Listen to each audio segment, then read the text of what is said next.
কি হলো, তোমরা ভিডিও দেখে ভাবছো তো যে হোলি তো কবে চলে গেছে, এখন কেন এই ভিডিও ছাড়ছি? আসলে আমি এডিটিং করতেই সময় পাইনি, তো তার জন্য তোমার সাথে ভিডিওটা শেয়ারই করতে পারিনি। আমি বহু বছর পরে এবারে পুরো একদম ভূতের মতো রং মেখেছি। তো চলো পুরো ভিডিওটা দেখতে থাকো, তাহলে বুঝতে পারবে। আর এখন হচ্ছে বাড়িতে আবির খেলছিলাম সবাই মিলে। সবাই বলতে কেউ ছিল না সেইভাবে, ভাইরা তো ছিল না, সবাই রং খেলতে চলে গেছিলো। এদিকে বৌদি ছিল, পুচু ছিল, আমি ছিলাম, আর এদিকে মা ছিল। মা রান্না করছিল, ওই জন্য রং মাখেনি। আর এদিকে আমরা একটু রং মাখামাখি করছিলাম। তো প্রথমে একটুখানি আবির মেখে নিলাম। আর আবিরগুলো দেখো কি সুন্দরভাবে, কারণ একটু ফটো তুলতে হবে, ফটো না তুললে হয়? বছরতেই একটা দিনই আমরা রং টং খেলে ফটো তুলি। তো যাই হোক, ফটো তুলবার জন্য সুন্দর করে আগে ভূত হওয়ার আগে আর কি ফটোগুলো তুলবার জন্য এরমভাবে আবির মেখে নিচ্ছিলাম। আর এইদিকে দেখো আমাদের পুচু তো অলরেডি ভূত হয়ে গেছে, মানে ও একবার শুধু বেরিয়েছে আর ওকে এরকমভাবে ভূত করে বাড়ি পাঠিয়ে দিয়েছে। তো ও এসেই বলছে, মানে আধ ঘন্টাও হয়নি, এসে বলছে আমাকে চান করিয়ে দাও। মানে এতটাই ওকে পুরো ভূত বানিয়ে দিয়েছে। তো এই দিকে দেখতেই পাচ্ছ, আর আমি এখানে চেক করছিলাম কারণ আমার ক্যামেরাটা একটু ডিস্টার্ব করছিল ফোনের, জানি না কেন। তো যাই হোক চলো, আমরা আবির টাবির মেখে নিয়েছি, ফটো টটো তুলে নিয়েছি, এবার যাবো হচ্ছে রাস্তার দিকে ভূত হওয়ার জন্য। তো চলো এখন যাওয়া যাক। আর এদিকে দেখো কেমন লাগছে অবশ্যই কিন্তু জানিও আবির মেখে। আর তোমরা কেমন কেমন আবির খেলে তাও কিন্তু কমেন্টে জানিও, ঠিক আছে? তো চলো এখন যাচ্ছি হচ্ছে রাস্তার দিকে। আর রাস্তার দিকে গিয়ে দেখবো কে কেমনভাবে মানে রং মেখেছে এখনও পর্যন্ত। আর বেলাটা কিন্তু অনেকটাই হয়ে গেছিলো বন্ধুরা, মোটামুটি 1:30-2 পর্যন্ত, কারণ বাড়িতে অনেকটা কাজ ছিল, কাজগুলো সেরে তারপরেই রং খেলছিলাম। আর এদিকে দেখো সব একটা বাচ্চাকে দেখতে পেয়েছি, ও আমাদের দেখে ভয়েতেই ঘরে ঢুকে গেছে, তো সেটাই আমি ওদিকে বলছিলাম। আর এইদিকে দেখো আমাদের গোগল সোনা এদিকে কাকিমার কোলে, মানে ওর দিদুনের কোলে উঠে আর কি সবাই কেমন কি রং খেলেছে এইসব দেখতে এসেছিলো। আর এইদিকে দেখো যেই দেখতে পেয়েছে অমনি কোলে আসার জন্য হটপচ করছে, দেখতেই পাচ্ছ তোমরা। ওই দেখো সবাইকারও কোলে যাবে, তারপরে ওকে কেউ আর কোলে নিচ্ছিল না, কারণ ওর রং মাখা বারণ আছে, আর বাচ্চাদের গায়ে রং সেইভাবে দিতেও নেই, আর ওর চানও হয়ে গেছিলো। তো এদিকে ওর মানে খুবই খুশি হচ্ছিলো, ও মানে যাওয়ার জন্য লাফালাফি করছিল, কিন্তু ওর কাছে নিলে তো এখন হবে না, কারণ ওর গায়ে রং মেখে যাবে, তো তার জন্য ওকে নেওয়া হয়নি। তারপরে ওইদিকে আমরা এখন যাব হচ্ছে সবাই মিলে রং খেলতে, তার আগে যাবো একটা দিদার বাড়িতে। চলো পুরো ভিডিওটা দেখতে থাকো, আর অবশ্যই চ্যানেলটিকে সাবস্ক্রাইব করো ভিডিওটা ভালো লাগলে, ঠিক আছে? তো চলো, এখানে আমরা কথাবার্তা বলছিলাম, বলতে বলতে আমি পুজোকে বললাম যে একবার গিয়ে দেখে আয় যে মনে মাথায় অবস্থাটা কীরকম আছে। আর এদিকে থেকে আমি দূর থেকে জুম করে তোমাদেরকে দেখাচ্ছিলাম, ওরে বাপ রে বাপ, সব এক একটা ভূতনি হয়ে গেছে। এইভাবে ওরা প্রত্যেক বছরই রং খেলে, বাট আমি খেলতে পারি না, কারণ আমার সেইভাবে সময় হয় না, আর তারপরের দিন অফিস থাকে, তো এইভাবে রং খেলাও হয় না। আর এইদিকে দেখো এই বোনটা যেই দরজা থেকে বেরিয়েছে না, আমি ভয়েতে পুরো বলছিলাম তুই দাঁড়া, ওই জন্য ও দাঁড়িয়ে গেছে, কারণ আমি ভেবেছি ও মনে হয় রং টং নিয়ে এক্ষুনি মাখিয়ে ভূত করে দেবে। আর আমার হাতে ছিল হচ্ছে ফোন, তার জন্য আমি বলছি দাঁড়া, তারপরে বললো না না রং নেই, দিয়ে চলে গেল। আর ওখানে গিয়ে দেখো তোমাদেরকে দেখাই শুধু জুম করে যে ওদের কি হাল। একটা লোককে, মানে একটা ছেলে মেয়েকে কাউকে চেনা যাবে না, মানে এতটাই ওদেরকে সব কটা ভূত হয়ে বসে রয়েছে। আর এদিকে গান বাজনাও বাজছিল সব, এই জন্য আমি মানে এটাকে মিউট করে দিয়েছি, নয়তো আমি সাউন্ড দিয়েছিলাম বাট এটাকে মিউট করে দিয়েছি, নয়তো আবার কে কোথা থেকে কপিরাইট মেরে দেবে, তাহলেই হয়ে গেল। আর এই যে দেখো এরা সব ভূতনি হয়ে আছে। আর সবথেকে বড় মজা হচ্ছে জানো তো, অনেক দিন পর, প্রায় 9 করে হলেও 6-7 বছর পর আবার এইভাবে আমি রং খেলছি, মানে রং খেলেছি, আবির মেখেছি, এরকম একটু আধটু আবির মেখেছি এরকম, মানে এইভাবে ভূত কোনোদিনও হয়নি। আর এদেরকে দেখো, মানে এদের তো রং খেলা শেষই হচ্ছে না। তো তারপরে এদিকে চলে এলাম হচ্ছে এই দিদাটার বাড়িতে। এই দিদাটা বেশ মজা করে, তো এই দিদাটার বাড়িতে প্রত্যেক বছরই আমরা কিন্তু আসি, একটুখানি করে রং মাখি।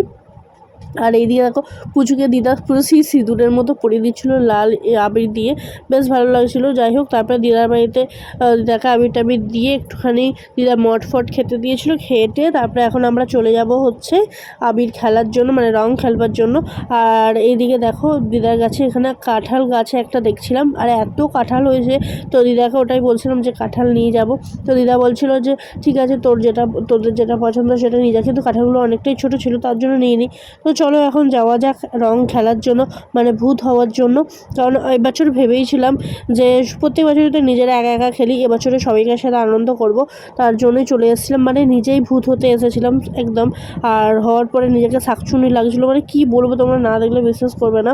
আর এইদিকে দেখো এই একটাকেও তোমরা চিনতে পারবে না, ঠিক আছে, মানে এদের অবস্থা একদম কি বলবো। আর এনার্জিও আছে মায়েরই পুরো একদম, মানে এখন নয় করে দুপুরবেলা, আমার ঠিক মনে নেই এখন, তাও 2:30 এরকম মনে হয় বাজে তখন। আর এইদিকে দেখো পাশেই কল আছে, কল থেকে জল ঢেলে সবাইকে চান করে দিচ্ছিল। আর এই দিকে দেখো মানে নিজেই ভূত হতে গেছি, দাঁত থেকে শুরু করে চোখ টোক পুরো একদম আমার চোখ পর্যন্ত হলুদ হয়ে গেছে, মানে এমন রং মাখিয়েছে ভাই জিন্দেগিতে, মানে এরকম কালো বাঁধটি কোনোদিনও আমি মাখিনি রং। তো এবারে যা মেখেছি, তো যাই হোক বেশ ভালো লাগলো সবাইকার সাথে মজা করলে, ঠিক আছে। আর এদিকে দেখো পুরো ভূত হয়ে গেছি, মানে অনেক বছর পর কিন্তু এরকম ভূত হলাম। তোমরা এরকম কে কে ভূত হয়েছে অবশ্যই কিন্তু জানিও, ঠিক আছে। তো চলো এবার হচ্ছে চান টান করে নেবো। আর এইদিকে দেখো আমার ভাইকে দেখো, এদিকে দেখো ও এখন ভূত না, আমার ভূতিনি নেই, আমার সব উঠে আছে, শুধু গোপটা আছে এখানটা। হ্যাঁ, আর একে দেখো কেমন লাগছে পুরো মুখটা। আর এদিকে আমরাই শুধু রং খেলেছি, একটু আগে মুখটা দেখলে আর চেনা যেত না। এই যে বডি, হারকিউলিসের বডি, ও হেভি। কেমন লাগে দেখ, সেই ইয়ের টেংরি দেখেছিস, কি যে বলে ব্যাঙের টেংরি, ব্যাঙের টেংরি। দাদা ও এখন একটা রিলস বানাবে, একটা নাচ ফাচ করবে, ঠিক আছে, ওই জন্য চশমাটা নিয়ে এসেছে, এটা ডান্স হবে, ঠিক আছে। চলো ওটা শর্টে আসবে, চলো। তো তারপরে চান টান করে একদম ফ্রেশ হয়ে গেছে। আর এইদিকে দেখো গায়ে কিন্তু এখনো পুরো রং ভর্তি, আর হাতগুলোতে পুরো বাদর রঙে ভর্তি, মানে কি বিচ্ছিটাই লাগছিল। যাই হোক অনেক ঘষাঘষি করার পরে এতটা পর্যন্ত তুলতে পেরেছি আজকে।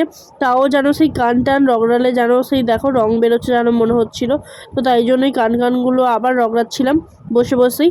তো এখন খেতে বসে গেছি, আর এখন খাবো হচ্ছে আজকে মাংস আর ভাত জমিয়ে দুপুরবেলা খাবো। তো চলো সেটাও তোমাদের সাথে শেয়ার করি। আর এইদিকে দেখো পুরো মানে পেতনি লাগছিলো, সেখান থেকে এখন একটু তাও মানুষ রূপে এসেছি এরকম মনে হচ্ছে। তো চলো যাই হোক অনেকটাই বেলা হয়ে গেছে, প্রায় 4-4:30 বেজে গেছে। আর পেটেতে প্রচণ্ড ছুঁচো ডট মারছে, এখন খাবার মা দিয়ে দিয়েছে থালা ভর্তি মানে ভাত, আরে বাপরে বাপ। তো চলো এখন খাওয়া দাওয়াটা শেষ করে এদিকে দিয়ে নিয়েছি হচ্ছে আলুর ঝোল ফার্স্টে, কারণ ভাই মাংস রান্না হলে মাংস থাকুক পাতে আর নাই থাকুক আলু আর ঝোলটা চাই। তো তার জন্য এইখান থেকে ভাতগুলো মেখে একটুখানি রসগোল্লা, আমার মানে বেগুন ভাজা অ্যাকচুয়ালি আমার কাছে রসগোল্লা, তো নিয়ে একদম ফার্স্ট বাইট, ও জাস্ট অসাধারণ। খিদে পেটে এরকম মাংস ভাত হলে আর কি চাই। তারপরে নিয়ে নিলাম একটু লেবুর রস দিয়ে মাংস দিয়ে, এইবার খাবো হচ্ছে ভাত। তো চলো আজকের ভিডিওটা কেমন লাগলো অবশ্যই কিন্তু কমেন্টে জানিও। আর ভিডিও দিতে যেহেতু দেরি হচ্ছে তার জন্য কেউ কিছু মনে করো না, আমাকে সাপোর্ট করো, পাশে থাকো, যেহেতু আমি একটা কাজ করি তোমাদের সবই জানো, তো তার জন্য ভিডিও দিতে দেরি হয়। আর একটা জিনিস তোমরা অবশ্যই জানিও, আর চ্যানেলটিকে সাবস্ক্রাইব করো। Tata, bye bye.